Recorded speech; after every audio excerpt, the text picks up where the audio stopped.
覺得今次呢個展覽對推廣中醫藥文化有啲咩意義呢？意義可以話非常之多。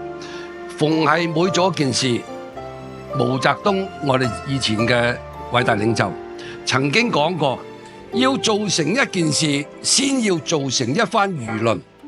國家15五規劃要做健康中國，澳門特區要做4大產業大健康中醫藥，而呢個又對老百姓有益嘅。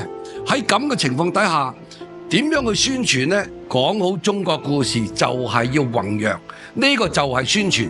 咁你梗要揾一個載體。咁我通過呢個書法展，我寫出嚟，起碼有一小部分都好中意書法嘅，而且喺呢個佢欣賞嘅情況底下，呢個帶動弘揚中華文化，亦都講到中醫藥佢對身體對人體有健康。